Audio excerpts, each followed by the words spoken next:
क्या पाकिस्तान तहरीक इंसाफ के लिए एक और कानूनी और सियासी सुबकी नहीं है कि जस्टिस मंसूर शाह की अदालत में चले गए कि इमरान खान से हमारी मुलाकात करवा दें। जस्टिस मंसूर शाह साहब ने रिजेक्ट कर दिया और कहा कि आप मेरे पास गलत फोरम पे आए हैं, आप चीफ जस्टिस के पास जाएं या रजिस्ट्रार के पास जाएं। तो ये एक और नाकामी, एक और सुबकी नहीं है सर?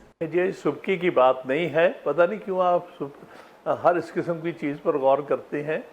असल में तो एक मजलूम किस्म पार्टी है जिसकी कहीं भी सुनवाई नहीं हो रहा है, इसलिए अगर वो किसी जज के पास या किसी फोरम के पास जाते हैं तो वो तो अपने हकूक़ की खातिर जाते हैं, और अगर वो गए हैं चाहे उनको मिला या नहीं मिला या कोई और रास्ता वो तलाश करेंगे तो उसमें सुबकी की तो कोई बात नहीं। वो तो एक अदालती फोरम के पास गए हैं, किसी और के पास नहीं गए। लेकिन जस्टिस मंसूर शाह साहब की अदालत में ही क्यों गए और वहाँ पे जस्टिस मंसूर शाह साहब ने कह दिया कि आप गलत फोरम पे आए हैं, आप चीफ जस्टिस के पास जाएं, रजिस्ट्रार के पास जाएं। ठीक है, मैं समझता हूँ उनकी ऑब्जर्वेशन दुरुस्त है। हाँ, तो सर पाकिस्तान तहरीक इंसाफ ने जस्टिस मंसूर की अदालत का ही इंतखाब क्यों किया?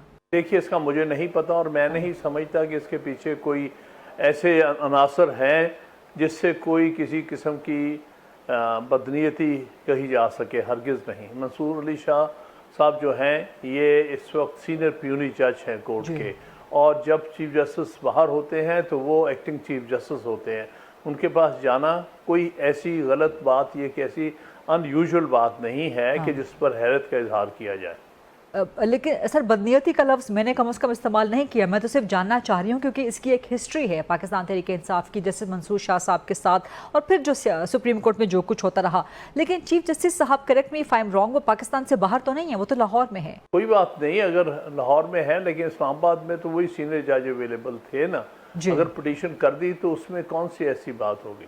ठीक है, क्योंकि इस पे सवालात और तहफ़्फ़ुज़ात जन्म ले रहे हैं, और फिर इसके बाद अगर आप पहली दफ़ा प्ली लेके एक गलत फोरम पे गए हैं तो सेकंड प्ली, नेक्स्ट प्ली लेके आपको लगता है कि लतीफ़ खोसा साहब ने गलत एडवाइस किया होगा, या अब PTI को इस मामले पे इमरान खान से मुलाकात करने के लिए चीफ जस्टिस से रुजू करना चाहिए या रजिस्ट्रार से रुजू करना चाहिए? बिकॉज इमरान खान ने एज़ पर द ट्वीट कल ये हिदायत तो की है कि सुप्रीम कोर्ट जाएं। देखिए, सुप्रीम कोर्ट जाना, उसका कोई भी जज जो है उसके सामने केस लग सकता है। ठीक, और उस जज के सामने केस लगेगा जो वहाँ सीनियर जज होता है उस बेंच के ऊपर। हाँ, तो आप समझते हैं कि खोसा साहब ने गलत एडवाइस किया कि पहले ही जस्टिस मंसूर शाह से आपकी अदालत में चले जाएं, या अब प्रॉपर फोरम इस्तेमाल करना चाहिए जो प्रैक्टिस एंड प्रोसीजर कमेटी है उसके तहत?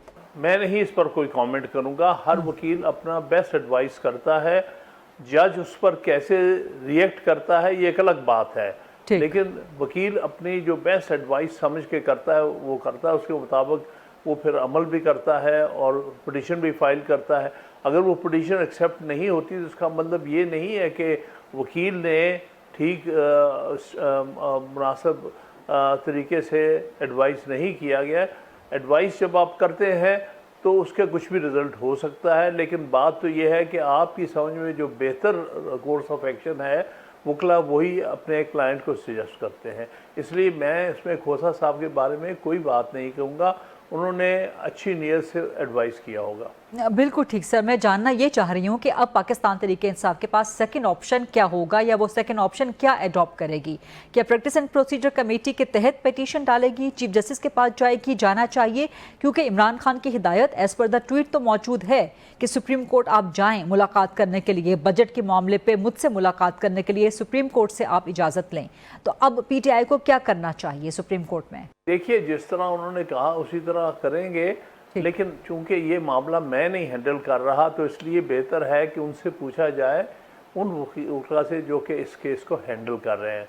खोसा साहब would be the right person, आप उनसे ये सवाल कीजिएगा। Right sir, I appreciate and I totally endorse कि आपका जो इस पे व्यू पॉइंट है और आपकी जो कन्वीनियंस है, लेकिन इसके साथ साथ जो मैंने अपने पहले सवाल में सुबकी का या एक नाकामी का लफ्ज़ इस्तेमाल किया था वो इसलिए कि खैबर पख्तूनख्वा का बजट मंजूर होने के बाद जो PTI में फूट पड़ गई है, इख्तलाफात पड़ गए हैं। चेयरमैन बैरिस्टर गौहर को पता ही नहीं है कि KP में बजट मंजूर हो गया, वो इससे लाइल्म है। बानी PTI की जो बहन है अलीमा खान, इमरान खान साहिब की बहन, वो कहती हैं कि जी इमरान खान को माइनस कर दिया गया है। अली अमीन गंडापुर अलीमा खान के खिलाफ बयानात दे रहे हैं। जुनेद अकबर ने खुद को PTI से अलग कर लिया है, पार्टी के फैसलों के हवाले से खुद को अलग कर लिया है। तो बहुत ज़्यादा फूट एक बार फिर पड़ गई है। तो इसलिए ये बार बार फिर तजिया निगार भी यही कहते हैं, तासुर यही जाता है कि पाकिस्तान तहरीक इंसाफ हर कानूनी और सियासी महाज पे नाकामी का सामना कर रही है। क्यों सर? ये ख्वाहिश है बहुत सारे लोगों की कि वो हर इस बात को इस तरह लेते हैं जैसे तहरीक इंसाफ के अंदर फूट पड़ गई और तहरीक इंसाफ जो है वो ख़त्म होने के, इसलिए वो लोग जो ख्वाहिशमंद हैं इस तरह की, उनकी ख्वाहिश पूरी होने नहीं लगी।